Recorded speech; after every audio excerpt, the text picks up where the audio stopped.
Rain pounded the pavement, each drop a hammer against my skull. I stood in the heart of New York City, my sneakers soaked, my heart heavier than the storm clouds above. Who was I? And why did this stranger's voice keep echoing in my mind, begging me to stay? The hospital room had been sterile, cold, a prison of white walls and beeping machines. 2 weeks ago, I woke up there, a blank slate. My name Elliot Carter scribbled on a chart like it belonged to someone else. The doctors called it retrograde amnesia, a cruel thief that stole 25 years of my life. My parents, my childhood, my first kiss all gone. But the worst part, the man who sat by my bedside every day, his hazel eyes brimming with a love I couldn't return. His name was Liam Hayes, and he claimed he was my boyfriend. Elliot, you don't have to remember me, he'd said, his voice cracking like thin ice. Just let me help you find yourself again. I wanted to believe him, but his touch felt foreign, his stories like fiction. How could I love someone I didn't know? I moved through the days like a ghost, haunting my own life. Liam tried to rebuild what we had, showing me photos of us laughing at Coney Island, kissing under Christmas lights in Rockefeller Center. Each image was a stab to the chest of life I'd lived but couldn't claim. My parents, tired of my questions, urged me to move on, to start fresh. You're young, my mother said. You can build a new life. But Liam wouldn't let go. He cooked my favorite meals. How did he know I loved lasagna? Played my favorite songs, The Smiths, apparently, and waited for a spark that never came. The weight of his hope crushed me. I couldn't be the Elliot he loved, the one who'd whispered promises I couldn't recall. So, tonight, I made a choice.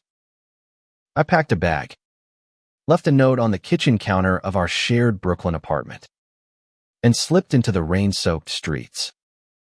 I was leaving him, leaving this life I didn't fit into. The note was simple. I'm sorry, Liam. I can't pretend anymore.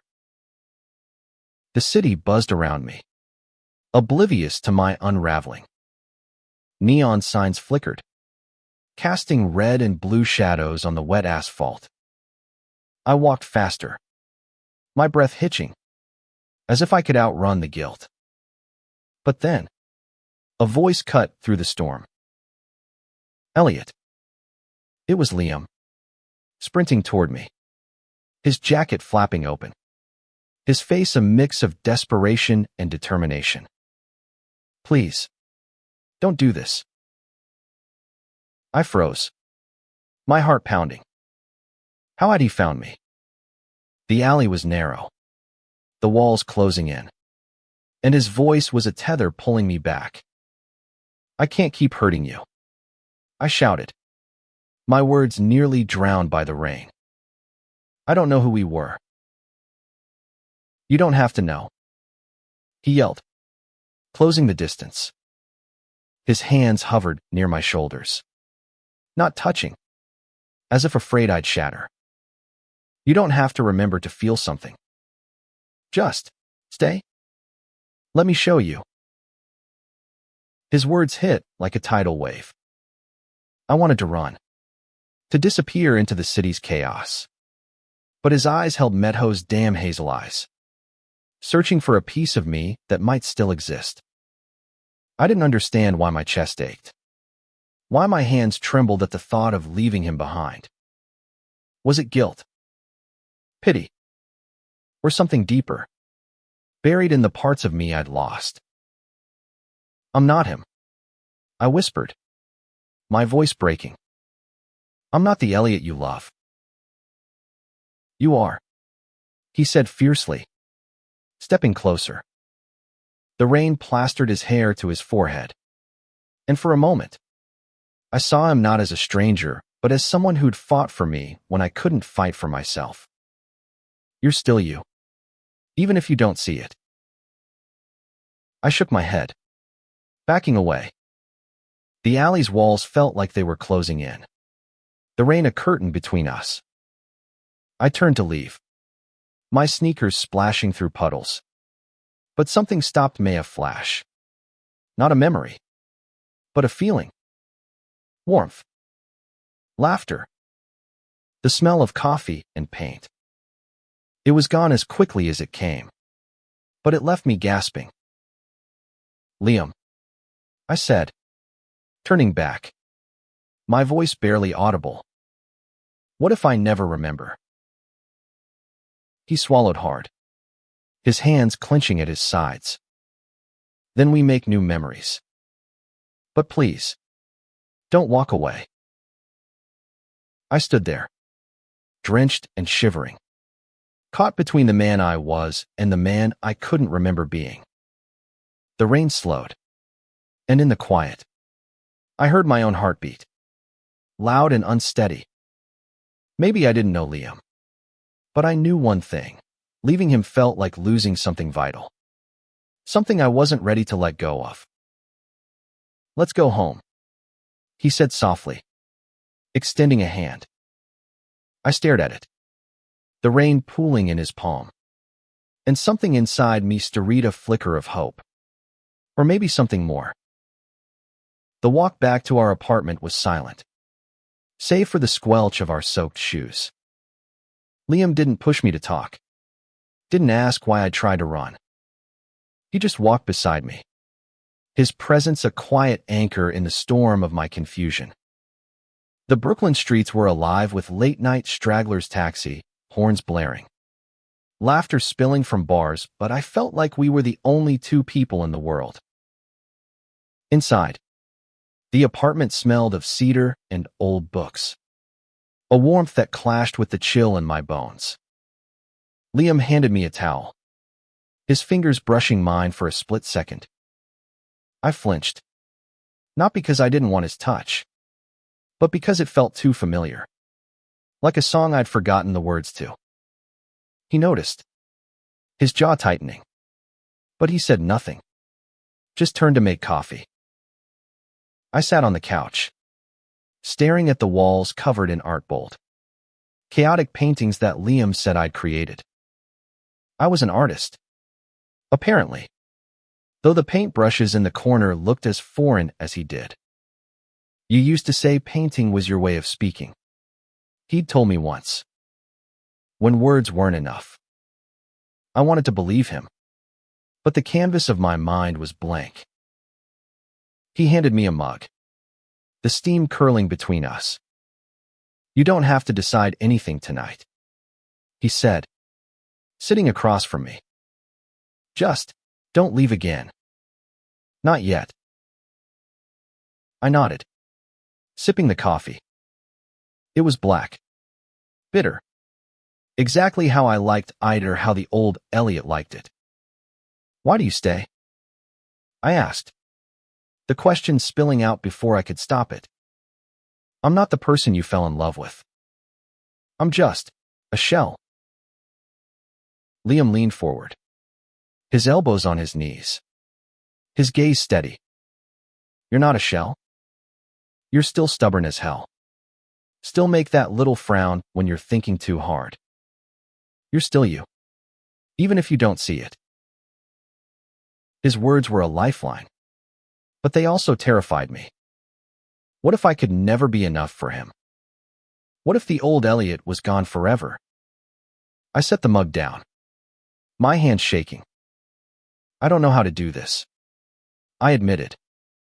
I don't know how to be with you. Then we figure it out, he said, his voice soft but unyielding. Together. The next morning, I woke to sunlight streaming through the window, painting the room in gold. Liam was already up, flipping pancakes in the kitchen, humming a tune I didn't recognize. The normalcy of it felt surreal, like stepping into someone else's life. Morning, he said, glancing over with a cautious smile. You still like blueberry pancakes? I shrugged, unsure, but the smell was comforting, tugging at something deep inside me. We ate in silence, the clink of forks against plates the only sound. Afterward, he suggested we visit a place that might jog my memory, a park where we'd spent countless afternoons. Central Park was a riot of color, the leaves turning crimson and amber under the autumn sun. Liam led me to a bench by the lake, where he said we'd had our first date. You were so nervous, he said, chuckling. You spilled your coffee all over my shoes. I tried to picture it, but my mind stayed blank. Still, sitting there, watching the water ripple, I felt a strange peace. Liam didn't push, didn't fill the silence with stories I couldn't verify. He just sat with me, his shoulder close enough to feel his warmth, but not close enough to overwhelm. Days turned into weeks, and we fell into a fragile rhythm. Liam took me to places we'd been, our favorite diner, a bookstore in the village, the rooftop where we'd watched fireworks. Each trip was a gamble, a hope that something would click. Sometimes, I'd get flashes, vague sensations of joy or warmth, but nothing concrete. Still, I started to notice things about Liam, the way his laugh crinkled his eyes, the way he always left the last bite of dessert for me. He was patient, but I saw the strain in his smile, the fear that I'd never come back to him. One night, I found a journal in a drawer, my handwriting scrawled across the pages. It was a record of our life together, dates, fights, dreams. I read about the time we got lost in the Adirondacks, how Liam carried me when I twisted my ankle. I read about the night we came out to my parents, how he held my hand when they didn't take it well. The words were mine, but they felt like someone else's story. Liam, I called, holding the journal. He looked up from the couch, his expression wary. Did I write this? He nodded, crossing the room. You used to write everything down. Said it helped you make sense of things. I traced the pages, my throat tight. I wrote about you. A lot. His smile was bittersweet. Yeah, you did. I wanted to ask more, but the weight of the journal, the weight of us, was too much. I set it down and turned away, my heart pounding with a truth I wasn't ready to face. I was falling for him, not because of who we'd been, but because of who he was now. The journal became my lifeline, a map to a life I couldn't remember. I read it every night, tracing the words like they could lead me back to myself.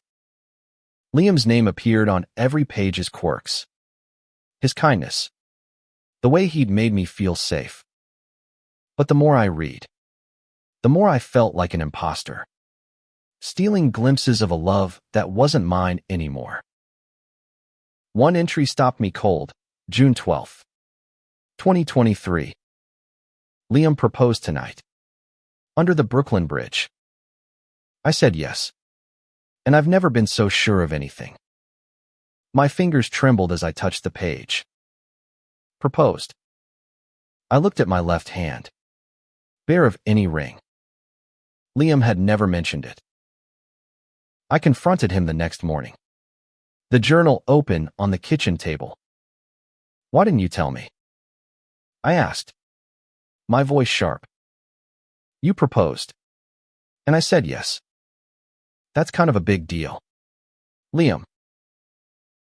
He froze, his coffee mug halfway to his lips. I didn't want to overwhelm you, he said, setting the mug down. You'd just woken up in the hospital, scared out of your mind. I couldn't dump that on you. But it's my life. I snapped, the anger surprising me. You've been picking and choosing what to tell me. Like I'm a child. His face crumpled, and I hated myself for it. Elliot, I'm trying to protect you. I thought, if you remembered on your own, it would mean more. Mean more. I laughed. Bitter. I don't even know who I am. Liam, how's a ring supposed to fix that? He stood, pacing the small kitchen. I don't know how to do this either. Okay. I'm terrified every day that you'll leave. That you'll never look at me the way you used to. But I'm still here. Because I love you. His words hung between us. Raw and heavy. I wanted to scream. To tell him he was in love with a ghost. But the pain in his eyes stopped me. Instead, I grabbed my jacket and left. Needing air. Needing space. The city swallowed me. Its chaos a mirror to my own. I wandered aimlessly, ending up at the Brooklyn Bridge. The journal's words echoed in my head under the Brooklyn Bridge, and I tried to picture it. Liam on one knee. Me saying yes. But all I saw was the river below. Cold and unyielding. When I returned, Liam was sitting on the couch, staring at a small velvet box. He didn't look up as I sat beside him. I kept it, he said quietly, opening the box to reveal a simple silver band. I couldn't let it go. I stared at the ring, my chest tight. I don't know how to be that person again. I whispered. You don't have to be, he said, his voice breaking. I just want you to be here. We sat in silence, the ring between us like a promise neither of us could keep. Over the next few days, I threw myself into painting, hoping the canvas might unlock something. The strokes were clumsy at first, but as the colors bled together, I felt a spark, not a memory, but a feeling. Creation. Freedom. Liam watched from the doorway, his expression unreadable. You're getting it back, he said one evening, nodding at the canvas. The way you paint, it's you. I wanted to believe him, but doubt gnawed at me. What if this was all I'd ever be, a shadow of the man he loved? Still, I kept painting, kept reading the journal, kept searching for pieces of myself. Liam stayed by my side, his patience a quiet strength. But I saw the toll it took, the way his shoulders slumped when he thought I wasn't looking. The way he'd stare at old photos when he thought I was asleep. One night, I found a letter tucked into the journal, written in my handwriting but addressed to Liam. If I ever forget you, know that you're the best part of me. Don't let me push you away. I read it over and over, tears blurring the words. Had I known, somehow, that this would happen. I showed it to Liam, my voice trembling. Did I write this because I was scared? He nodded, his eyes glassy. You wrote it after a fight. You said you never wanted me to doubt how much you loved me. I reached for his hand, the first time I'd initiated contact since the accident. His fingers were warm, steady, and for a moment, I felt anchored. I'm trying, I said. I'm trying to find my way back. He squeezed my hand, a tear slipping down his cheek. That's enough for now. The letter changed something in me. It was proof that I'd loved Liam fiercely, enough to write a failsafe for a future I couldn't predict. I carried it in my pocket, a talisman against the void in my mind. But love wasn't enough to fill the gaps, and the gaps were growing wider. Liam suggested therapy, a specialist in memory recovery. Dr. Nguyen was kind but direct, Her office a cozy contrast to the hospital's sterility. Memory isn't just facts, she said during our first session. It's emotion, sensation. Focus on what you feel, not what you think you should know. I tried. I painted more, filling canvases with abstract shapes that felt like fragments of a dream. I walked with Liam through our old haunts, letting the city's pulse guide me. Sometimes, I'd catch a scent lavender, or maybe motor oil, and my heart would race. But the memory wouldn't come. It was like chasing shadows. Liam, meanwhile, was unraveling. He hid it well, but I saw the signs, the way he'd linger at the door before work, as if afraid I'd be gone when he returned. The way he'd flinch when I didn't respond to his touch. I wanted to comfort him.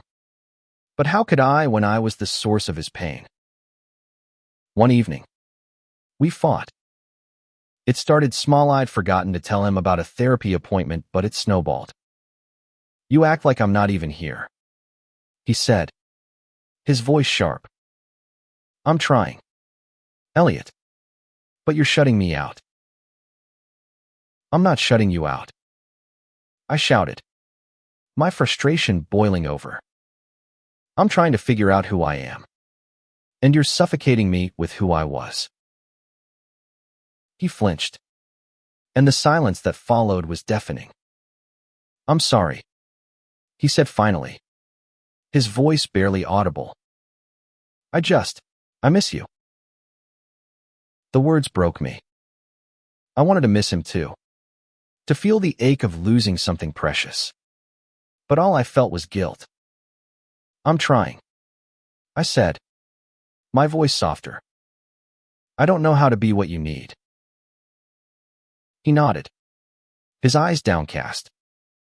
I know. I'm sorry. We didn't speak for the rest of the night. But he didn't leave. He slept on the couch, and I lay awake, staring at the ceiling, the letter burning a hole in my pocket.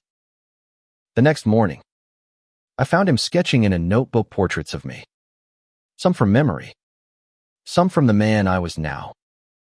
The contrast was stark. The old Elliot was all smiles.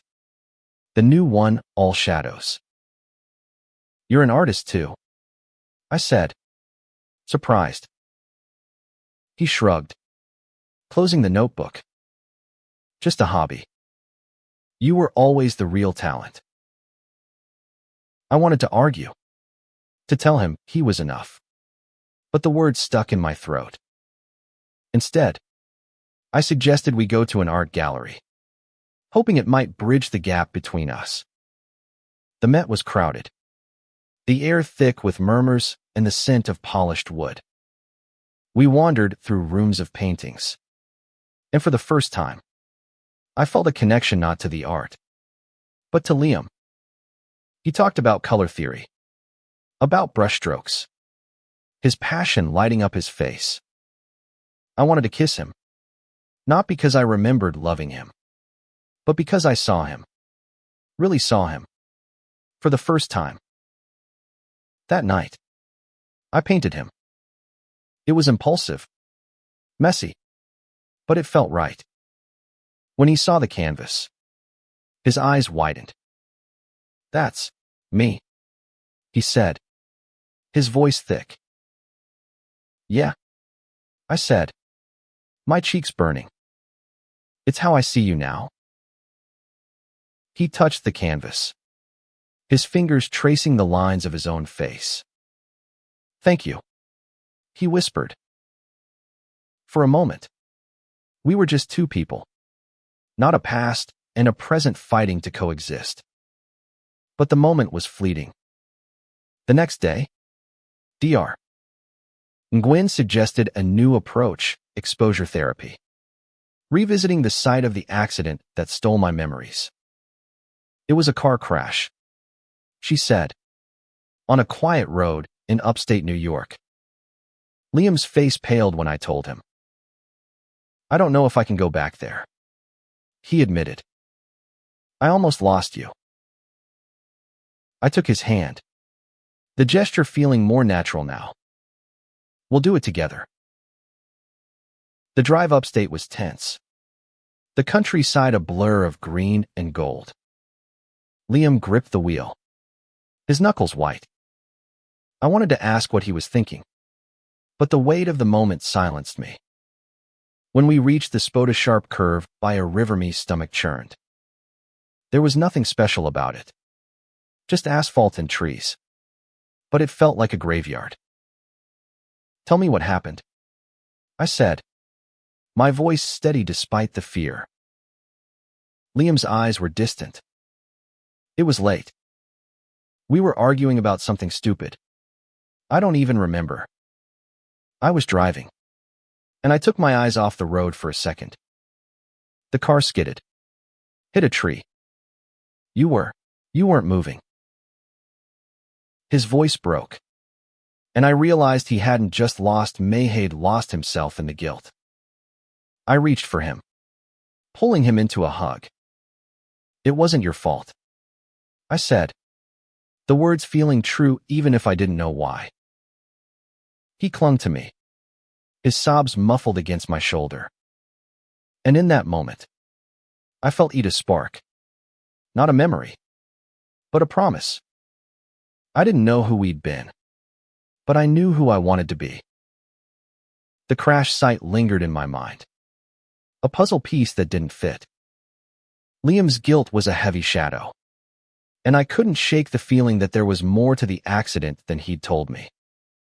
But I didn't push. Not yet. Instead, I focused on the present, on the fragile bond we were rebuilding. Back in Brooklyn, we tried to find normalcy. We cooked together, watched old movies, laughed at stupid jokes. Liam's humor was sharp, disarming, and I found myself smiling more, my guard lowering. One night, we ended up on the rooftop, a blanket spread beneath us, the city skyline glittering like a promise. He pointed out constellations, his voice soft, and I felt a pull, not a memory, but a desire to be closer. Do you think I'll ever remember? I asked, staring at the stars. He was quiet for a moment. I don't know, but I'm okay with this. With us. Right now. His words were a balm, but they also scared me. What if this was all we'd ever have, a half-life, built on hope instead of history? I turned to him, his face illuminated by the city lights, and kissed him. It was impulsive, clumsy, but he kissed me back, gentle and hesitant, like he was afraid I'd pull away. I didn't. After that, things shifted. We were cautious, like teenagers navigating a first romance. But there was a warmth to it, a newness that felt like ours. I painted more, filling the apartment with canvases that were bold, raw, mine. Liam hung them proudly, his sketches joining them on the walls. We were creating something, not just recreating. But the past wasn't done with us. One day, I got a call from my mother. Her voice was tight, guarded. Elliot, there's something you need to know. About the accident. I met her at a cafe in Manhattan, Liam by my side. She looked older, her eyes heavy with something unspoken. It wasn't just a crash, she said, stirring her tea. You and Liam were fighting because we'd asked you to end things. I stared at her, my heart sinking. What? She sighed, glancing at Liam, who looked as shocked as I felt. We didn't approve. Not at first. We thought it wasn't right. You being with him. We pushed you to break it off. And that night, you were upset. Liam's face was pale. His hands clenched. "You never told me," he said, his voice low. "We didn't want to make it worse," she said, her eyes pleading. "After the accident, we thought it was better to let you both move forward." I felt like the ground was slipping away. "So the crash, it was because of you?" "No," she said quickly. "It was an accident. But the fight, we caused that." I stood, my chair scraping against the floor. Liam reached for me, but I pulled away, needing air. The city felt suffocating. The truth a weight I couldn't carry. My parents' disapproval. Liam's guilt. My lost memory as it was too much. I walked for hours, ending up at the pier where Liam said we'd spent our first anniversary. The water was calm, a stark contrast to the storm inside me. When Liam found me, he didn't speak. He just sat beside me, the silence a bridge between us. "I didn't know," he said finally. "If I'd known your parents felt that way." "It's not your fault," I said, my voice hoarse. "It's theirs. And mine. For letting them get to me." He shook his head. "You were trying to make everyone happy. That's who you are." I looked at him, his face etched with pain and love. And something clicked, not a memory, but a choice. "I don't care what they think," I said.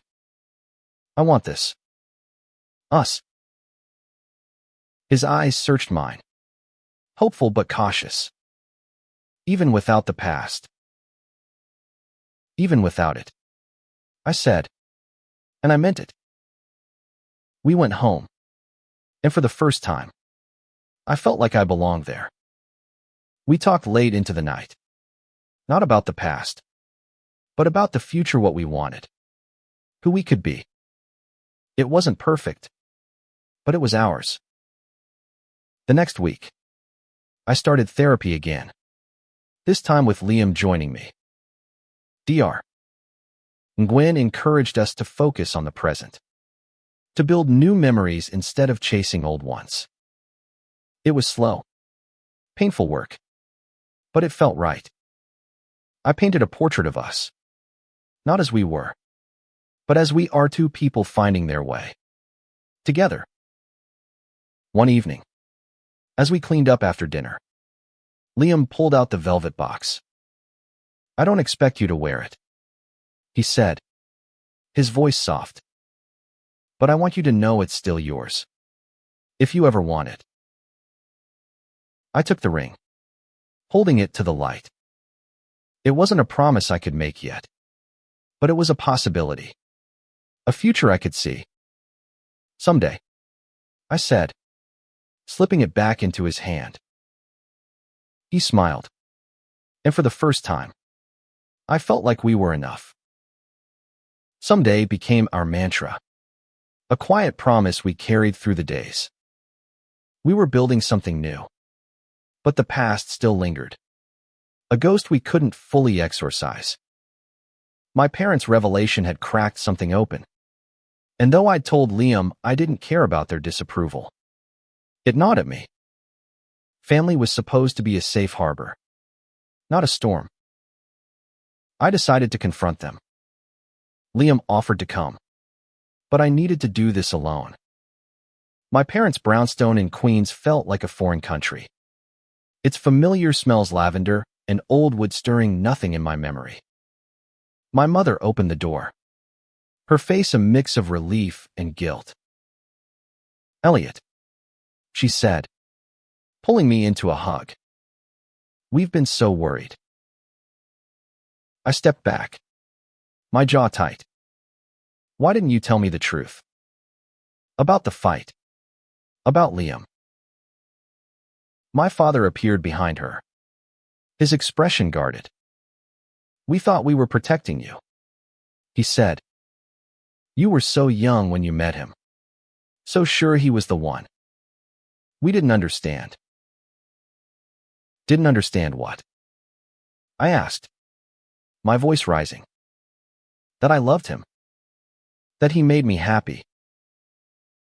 My mother's eyes filled with tears. We were wrong, she said. We saw how much you loved him. But we were scared. For you. For us. We didn't know how to handle it. Their words were a knife, cutting through the fog of my amnesia. I didn't remember loving Liam, but I felt the betrayal of their doubt, their pressure. You almost took him from me, I said, my voice shaking. And now I don't even know who I was because of it. They apologized, their words heavy with regret. But it wasn't enough. I left, promising to call but needing distance. The city blurred around me, a kaleidoscope of noise and light. When I got home, Liam was waiting, his eyes searching mine. How'd it go? He asked, his voice cautious. They're sorry, I said, sinking onto the couch. But it doesn't fix anything. He sat beside me, his hand resting near mine, but not touching. You don't have to forgive them. Not now. Maybe not ever. I nodded, grateful for his understanding. We spent the evening painting, our brushes moving in sync, the canvas a shared language. It was messy, imperfect, but it was us. Afterward, we lay on the floor, surrounded by paint cans, and I felt a peace I hadn't known since the accident. The next day, I found a photo tucked into the journal Polaroid of us at Pride. Rainbow flags in the background, our faces bright with laughter. I didn't remember that day, but I felt its echo, a joy that lingered in my bones. I showed it to Liam, and he smiled, his eyes soft. That was our first Pride together. He said, you were so nervous, but you ended up dancing in the street. I laughed, imagining it. Sounds like me. It was, he said, his voice warm. It still is. We decided to go to Pride again, a chance to reclaim something we'd lost. The streets were alive with color, music, and people unapologetically themselves.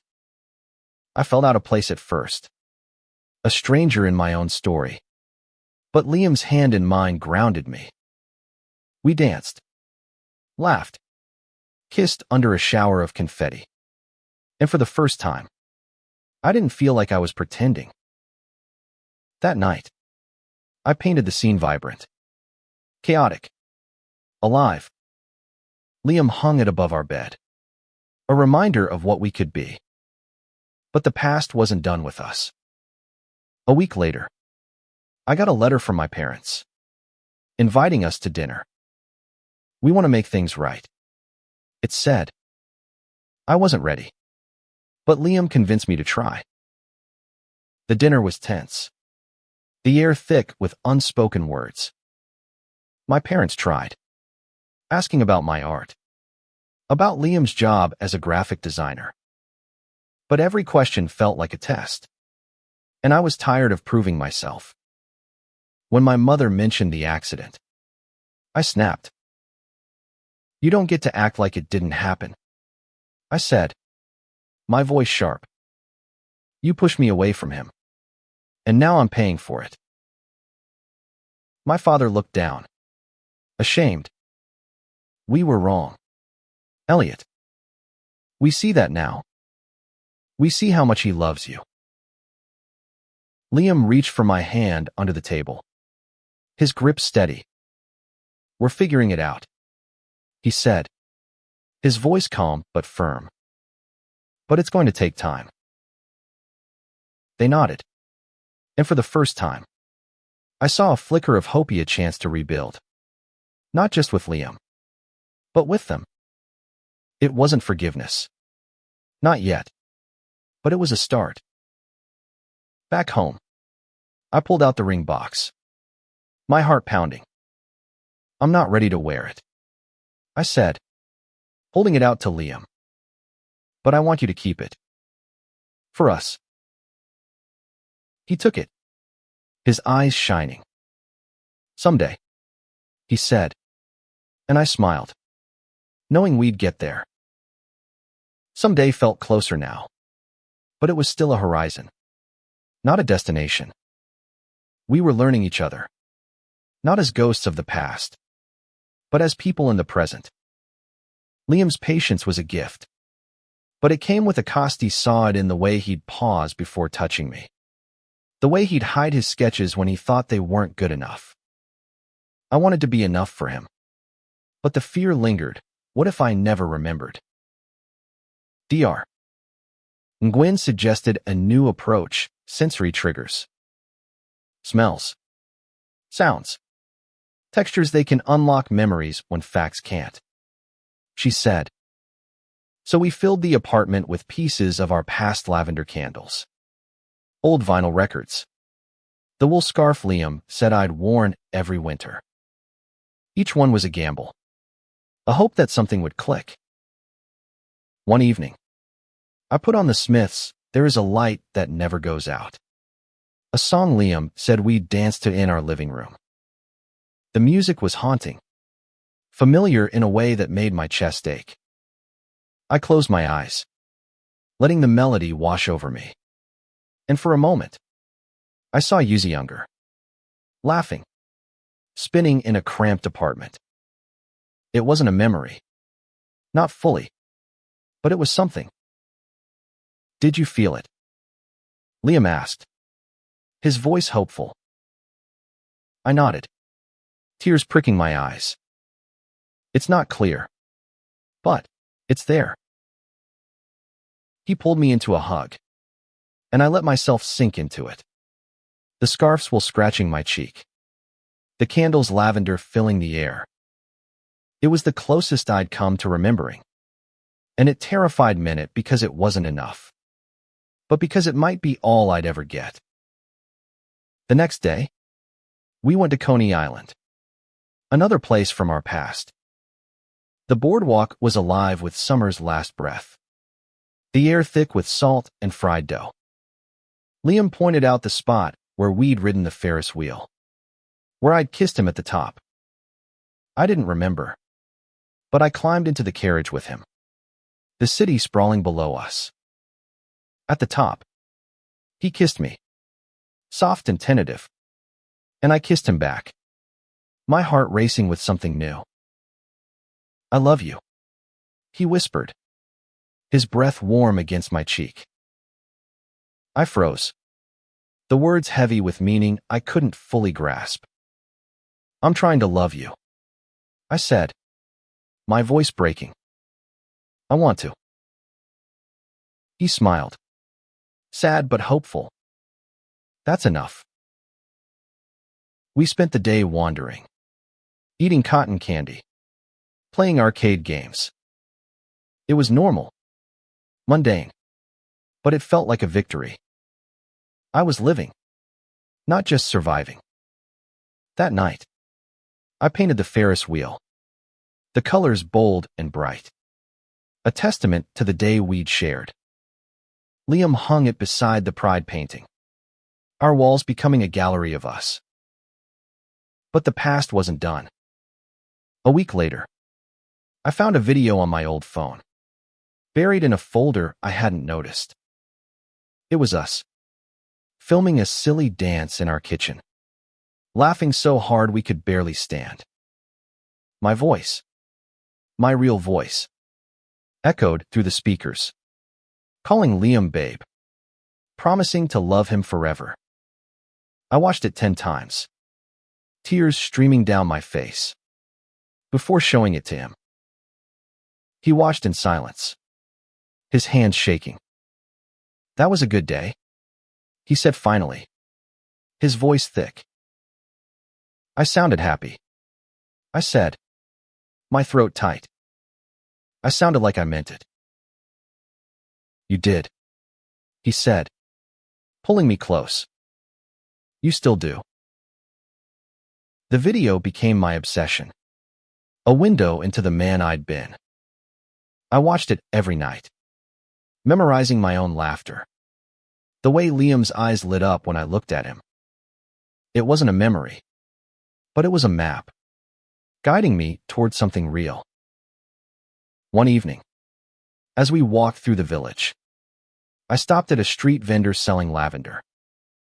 The scent hit me like a wave, and I saw a flash of us, lying in bed, lavender candles burning, Liam's hand in mine. It was brief, gone in a second, but it was mine. Liam, I said, grabbing his arm. I remembered something. Just now. His eyes widened, hope and fear warring in them. What was it? You, I said, smiling through tears. Us. He pulled me into a kiss, the street fading around us. It wasn't everything, but it was enough a piece of the past, a promise of the future. We walked home hand in hand, the city alive with possibility. And for the first time, I felt like I was coming home. The lavender memory was a spark, not a fire, but it changed everything. I wasn't whole, but I was no longer a stranger in my own life. Liam and I leaned into the present, building moments that were ours, not borrowed from a past I couldn't claim. We cooked, painted, danced, laughed small acts that felt like defiance against the void. But the void wasn't gone. Some days, I'd wake up expecting to remember everything, only to find the same fog. Liam saw it, the frustration in my eyes, and he'd pull me close, whispering, "We're enough." I believed him. Most days. One morning, I found him staring at the ring box, his expression unreadable. "What are you thinking?" I asked, sitting beside him. He opened the box, the silver band catching the light. "I keep wondering if I'm holding you back. If you'd be happier starting over. Without me." The words hit like a punch. "Liam." "No," I said, taking his hand. "You're not holding me back. You're the reason I'm here." He looked at me, his eyes searching. "But what if you never remember? What if this is all we get?" "Then it's enough," I said, my voice steady. "I don't need the past to know I want you." He kissed me, fierce and desperate, and I felt the love I'd written about, the love I was finding again. It wasn't the same, but it was real. That night, I painted us, not as we were, but as we are two figures in a storm, holding on to each other, the colors vibrant and alive. The next day, I suggested we revisit the Brooklyn Bridge, the place where he'd proposed. Not to recreate the moment, but to make a new one. The bridge was crowded, the city humming below, but it felt like just us. I took his hand, my heart pounding. "I don't remember saying yes," I said, my voice soft. "But I'm saying it now." His eyes widened, tears brimming. "Elliot." I pulled out the ring box, which I'd taken from his drawer that morning. "I'm not promising forever. Not yet. But I'm promising today. And every day I can." He laughed, a sound of pure joy, and slipped the ring onto my finger. It felt right. Not because it was familiar, but because it was ours. We kissed, the city cheering around us. And I knew this was the moment I'd been searching for, not a memory, but a choice. Months later, we were stronger. Not perfect, but whole. My parents reached out, and we were rebuilding. Slowly. The memories came in fragments, flashes of laughter. Fights. Love, but they weren't the foundation anymore. We were. One night, I tried to leave. Not out of doubt, but to test myself. To see if I could walk away. I packed a bag, stood in the alley where it all began, and waited for the urge to run. It didn't come. Instead, everything came rushing back, not the past, but the present. The love I'd built with Liam. The life we were creating. I went home, and he was waiting, his eyes full of trust. "You came back," he said, smiling. "I always will," I said, and I meant it. The canvas of our life was messy, unfinished, but it was beautiful. We'd lost so much, but we'd found something better, each other. Not as we were, but as we are. And that was enough.